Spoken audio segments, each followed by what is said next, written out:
يا ساعة الفضاء الرحيم الفسيح فبالله كم تستطيع. السلام علیکم، میرا نام عبدالرحیم ہے. میں مختلف حدیث کی کتابوں سے مختلف ٹاپکس پہ ویڈیوز بنا رہا ہوں. تو امام ابو یعلا موصلی کی جو مجموعہ احادیث ہیں ان سے کچھ حدیثیں ہیں. اعوذ باللہ من الشیطان الرجیم، بسم اللہ الرحمن الرحیم. حدیث نمبر 1481. حضرت سہل بن معاذ رضی اللہ تعالیٰ عنہ سے روایت ہے کہ میں نے اپنے والد کے ساتھ مقام صائفہ میں عبد المالک بن مروان کے زمانے میں جہاد کیا. ہم پہ امیر عبداللہ بن عبد المالک تھے. ہم سنان کے قلعے پہ اترے تو لوگوں نے راستہ تنگ کیا اور راستہ بند کر دیا. میرے والد لوگوں میں کھڑے ہوئے فرمایا، اے لوگوں، میں نے حضور صلی اللہ علیہ وسلم کے ساتھ جہاد کیا، اتنے جہاد. لوگوں نے راستے تنگ کی اور بند کر دیے. حضور صلی اللہ علیہ وسلم نے ایک اعلان کرنے والے کو بھیجا کہ لوگوں میں آواز دے کہ جس نے راستہ تنگ کیا یا راستہ بند کیا تو اس کے لیے کوئی جہاد نہیں ہے.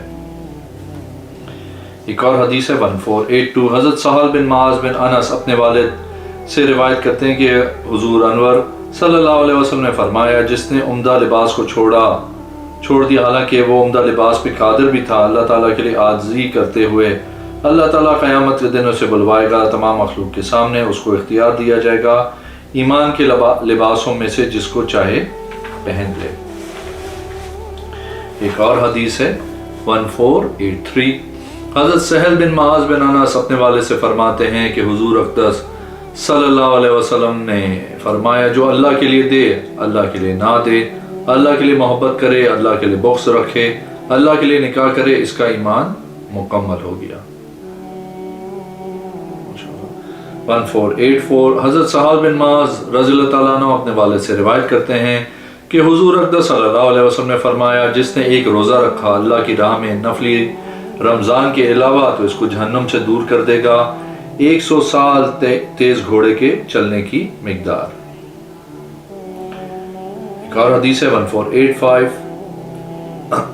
حضرت سہل بن معاذ رضی اللہ تعالیٰ عنہ فرماتے ہیں کہ حضور صلی اللہ علیہ وسلم نے فرمایا، جس نے فجر کی نماز پڑھی پھر بیٹھ گیا اور اللہ کا ذکر کرتا رہا سورج کے طلوع ہونے تک تو اس کے لیے جنت واجب ہو گئی. ایک اور حدیث ہے 1486. حضرت سہل بن معاذ بن انس اپنے والد سے روایت کرتے ہیں، وہ فرماتے ہیں حضرت محمد صلی اللہ علیہ وسلم نے فرمایا، جو کھانا کھائے پھر یہ دعا پڑھے تمام تعریفیں اللہ کے لیے ہیں. جس نے مجھے کھانا کھلایا میری قوت کے بغیر مجھے رزق دیا، اس لیے اس کے پچھلے گناہ بخش دیے جائیں گے. جس نے کپڑے پہنے پھر یہ دعا مانگی تمام خوبیاں اللہ کے لیے ہے. جس نے مجھے یہ کپڑا پہنایا بغیر میری طاقت کے، اس کے پچھلے گناہ معاف کر دیے جائیں گے. ایک اور حدیث ہے 1487. حضرت سہل بن معاذ رضی اللہ تعالیٰ عنہ اپنے باپ سے روایت کرتے ہیں کہ حضور صلی اللہ علیہ وسلم نے فرمایا، جس نے 1000 آیتیں اللہ کی رضا کے لیے پڑھیں اس کے لیے یہ لکھ دیا جائے گا کہ یہ قیامت کے دن انبیاء، صدیقین و شہداء و صالحین کے ساتھ ہوگا. یہ کتنے اچھے ساتھی ہیں اگر اللہ نے چاہا انشاءاللہ. ایک اور حدیث ہے 1488. حضرت سہل بن معاذ اپنے والد سے روایت کرتے ہیں، وہ فرماتے ہیں کہ حضور صلی اللہ علیہ وسلم نے فرمایا، جس نے اللہ کی رضا کے لیے بطور نیکی مسلمانوں کی حفاظت کی اور بادشاہ سے کوئی معاوضہ نہیں لیا، وہ جہنم اپنی آنکھ سے نہیں دیکھے گا مگر قسم کو پورا کرنے کے لیے. بے شک اللہ عز و جل پاک ہے، اس کا کوئی شریک نہیں. وہ فرماتا ہے تم میں سے ہر کوئی جہنم کے اوپر سے گزرے گا. ایک اور حدیث ہے 1489. حضرت سہل بن معاذ رضی اللہ تعالیٰ عنہ فرماتے ہیں حضور انور صلی اللہ علیہ وسلم نے فرمایا، جو جمعے کے دن لوگوں کی گردنیں پھلانگتا ہوا آئے گا اس نے جہنم کی طرف پل بنا لیا. ایک اور حدیث ہے 1490. حضرت سہل بن معاذ رضی اللہ تعالیٰ عنہ فرماتے ہیں کہ حضور اکرم صلی اللہ علیہ وسلم نے فرمایا، دانوں کے ساتھ کھیلنے سے یا گھٹنے کھڑے کر کے سیرین کے بل بیٹھنے سے اس طرح کے ہاتھ پنڈلیوں کے ساتھ بندھے ہوئے ہیں جمعے کے دن جب امام خطبہ دے رہا ہو. ایک اور حدیث ہے 1491. حضرت سہل بن معاذ رضی اللہ تعالیٰ عنہ اپنے والد سے روایت کرتے ہیں کہ حضور اکرم صلی اللہ علیہ وسلم نے فرمایا، جس نے قرآن پڑھا اور جو اس میں احکامات ہیں اس میں عمل بھی کیا، قیامت کے دن اس کے والدین کو تاج پہنایا جائے گا، اس کی روشنی ایسی ہوگی جیسے دنیا میں سورج کی روشنی گھروں پہ ہوتی ہے، اس سے زیادہ ہوتی اگر اس دنیا میں ہوتا۔ تمہارا کیا خیال ہے اس بارے میں جس نے دونوں پہ عمل کیا؟ ایک اور حدیث ہے 1492، حضرت سہل بن معاذ رضی اللہ تعالیٰ عنہ اپنے والد سے روایت کرتے ہیں کہ حضور اکرم صلی اللہ علیہ وسلم نے فرمایا، جو اپنے والدین کے ساتھ نیکی کرتا ہے اس کے لیے خوشخبری ہے، اللہ اس کی عمر میں اضافہ فرمائے گا۔ ایک اور حدیث ہے 1493، حضرت سہل بن معاذ اپنے والد سے روایت کرتے ہیں کہ حضور صلی اللہ علیہ وسلم نے فرمایا، جس نے فجر کی نماز پڑھی پھر بیٹھا رہا سورج کے طلوع ہونے تک تو اس کے لیے جنت واجب ہو گئی۔ ایک اور حدیث ہے 1494، حضرت سہل بن معاذ رضی اللہ تعالیٰ عنہ فرماتے ہیں کہ حضور اکرم صلی اللہ علیہ وسلم نے منع فرمایا دانوں کے ساتھ کھیلنے سے جمعے کے دن جب امام خطبہ دے رہا ہو۔ ابن دورقی فرماتے ہیں کہ ابو عبد الرحمن فرماتے ہیں لوگوں میں مشہور نہیں ہے، لوگ مسلسل دانوں سے کھیلتے تھے۔ ایک اور حدیث ہے 1495، حضرت سہل بن معاذ بن انس رضی اللہ تعالیٰ عنہ فرماتے ہیں کہ حضور اکرم صلی اللہ علیہ وسلم نے فرمایا، جس نے غصے کو قابو کر لیا حالانکہ وہ اس کو پورے کرنے پہ قادر تھا، اللہ تعالیٰ اس کو قیامت کے دن بلوائے گا اور تمام مخلوق کے سامنے اس کو اختیار دیا جائے گا، جس حور کو چاہے اختیار کر۔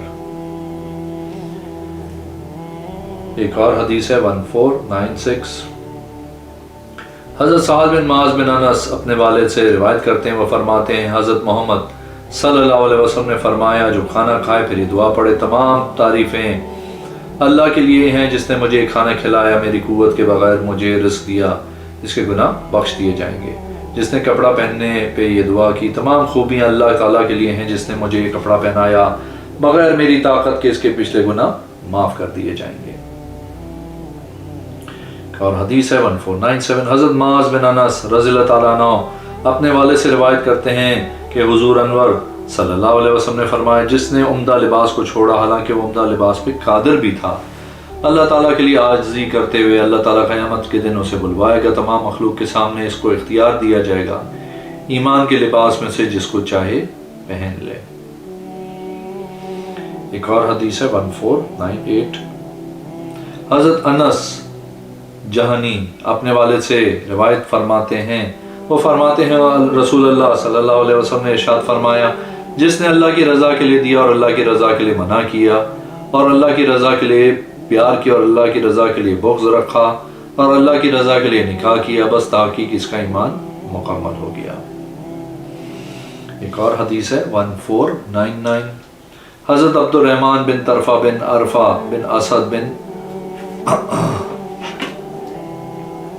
منکر رضی اللہ تعالیٰ عنہ فرماتے ہیں، یہ سارے بنی سعد کے خالو تھے، فرماتے ہیں ارجفا کے دادا کی ناک پہ زمانے جاہلیت میں کلب کے دن چوٹ لگی، انہوں نے چاندی کی ناک بنا لی، اس سے بدبو پھیل گئی، تو اس بات کا ذکر حضور اکرم صلی اللہ علیہ وسلم کے پاس سامنے کیا گیا۔ آپ صلی اللہ علیہ وسلم نے حکم دیا کہ وہ سونے کی ناک بنوا لے۔ عبد الرحمن کا خیال تھا انہوں نے اپنے دادا کی ناک دیکھی تھی۔ اور حدیث ہے 1500، ہمیں حضرت عبد الرحمن بن طرفہ بن ارجا نے حدیث بیان کی، انہوں نے خیال ہے کہ انہوں نے ارفجا کے دادا کو دیکھا، فرماتے ہیں کلب کے دن ارفجا کی ناک پہ چوٹ لگی، بس اس نے چاندی کی ناک بنوائی تو اس سے بدبو پھیل گئی، بس نبی اکرم صلی اللہ علیہ وسلم نے ارشاد فرمایا وہ سونے کی ناک بنوا لے۔ ایک اور حدیث ہے 1501، حضرت ابی الاشر رضی اللہ تعالیٰ عنہ اپنے والد سے روایت کرتے ہیں، فرماتے میں نے عرض کی یا رسول اللہ صلی اللہ علیہ وسلم، کیا ذبح لبا یا حلق سے ہوتا ہے؟ آپ صلی اللہ علیہ وسلم نے فرمایا اگر تو نے تیر مارا اس کی ران میں تو تیرے لیے کافی ہے۔ ایک اور حدیث ہے حضرت حوصرہ نے بھی یہ زیادہ کیا، بس رسول اللہ صلی اللہ علیہ وسلم نے ارشاد فرمایا اللہ کی قسم جس کے ہاتھ میں میری جان ہے، اگر تو اس کی ران میں نیزہ مارتا تو تیرے لیے کافی تھا۔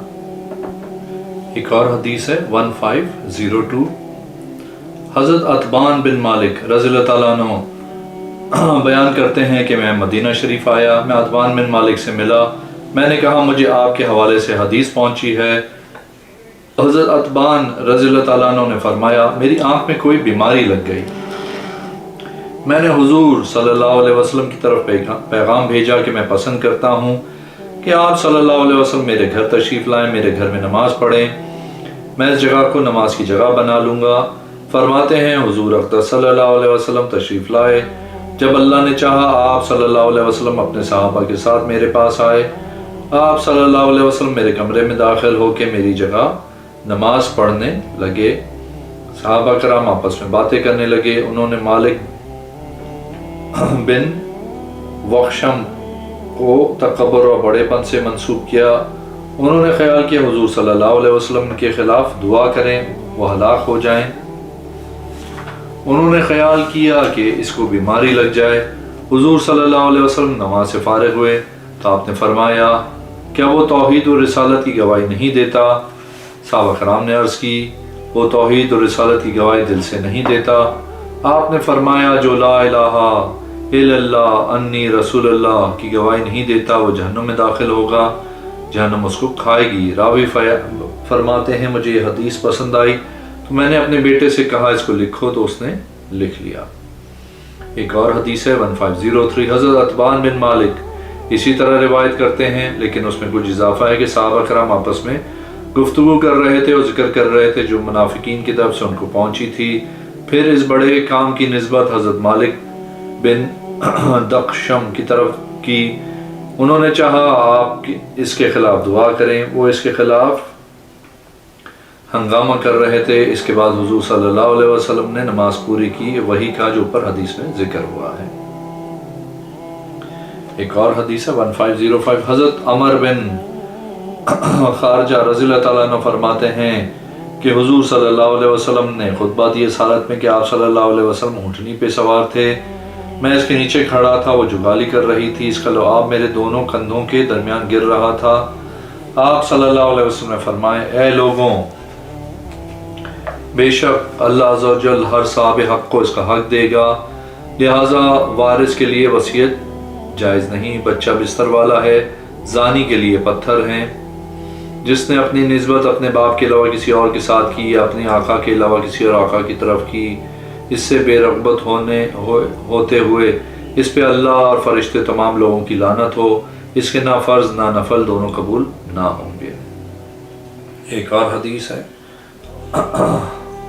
حضرت عمارہ بن اوس رضی اللہ تعالیٰ عنہ فرماتے ہیں ان کو دونوں قبلوں کی طرف منہ کر کے نماز پڑھنے کا شرف حاصل ہوا ہے۔ فرماتے ہیں میں اپنے گھر میں تھا، جب آواز دینے والے نے آواز دی میرے دروازے پہ کہ حضور صلی اللہ علیہ وسلم نے قبلہ شریف کی جانب منہ پھیر لیا ہے، میں گواہی دیتا ہوں اپنے آگے والوں اور مردوں اور عورتوں بچوں کو جو بیت المقدس کی طرف منہ کر کے نماز پڑھ رہے تھے کہ وہ کعبہ شریف کی طرف منہ کر کے نماز پڑھ لیں۔ ایک اور حدیث ہے 1507 حضرت سعد بن طول رضی اللہ تعالیٰ عنہ فرماتے ہیں کہ ایک آدمی فوت ہوا، اس نے 313 درہم بطور وراثت چھوڑے اور بچے، اس نے ارادہ کیا یہ ان کی اولاد پہ خرچ کروں۔ حضور اقدس صلی اللہ علیہ وسلم نے فرمایا تیرا بھائی قرض چھوڑ کے مرا ہے، تو اس کی طرف سے قرض ادا کر۔ عرض کی یا رسول اللہ صلی اللہ علیہ وسلم میں نے اس کی طرف سے قرض ادا کر دیا، مگر ایک عورت 2 دینار کا دعویٰ کرتی، اس کے پاس کوئی گواہ نہیں۔ حضور صلی اللہ علیہ وسلم نے فرمایا تو اس کو دے دے کیونکہ وہ سچی ہے۔ ایک اور حدیث ہے حضرت سعد بن طول رضی اللہ تعالیٰ عنہ فرماتے کہ حضرت عبداللہ بن سعد اپنے ساتھیوں کے ساتھ تستر گئے ان کی ملاقات کرنے کے لیے۔ آپ جس دن آئے اس دن اور دوسرے دن مقیم ہو گئے، تیسرے دن نکلے، انہوں نے آپ سے عرض کی اگر قیام کریں تو بہتر ہے۔ آپ نے فرمایا میں نے اپنے باپ سے سنا ہے کہ حضور صلی اللہ علیہ وسلم نے مجھے منع کیا مقیم ہونے سے جو خراج والی جگہ میں قیام کرے، بے شک اس میں مقیم ہونے سے منع کیا گیا ہے، میں ناپسند کرتا ہوں مقیم ہونے کو۔ ایک اور حدیث ہے 1509 حضرت سعد بن طول رضی اللہ تعالیٰ عنہ فرماتے ہیں کہ ان کے والد فوت ہوئے، انہوں نے 313 درہم بطور وراثت چھوڑا اور بچے اور قرض چھوڑا، میں نے ارادہ کیا کہ ان کی اولاد پہ خرچ کروں۔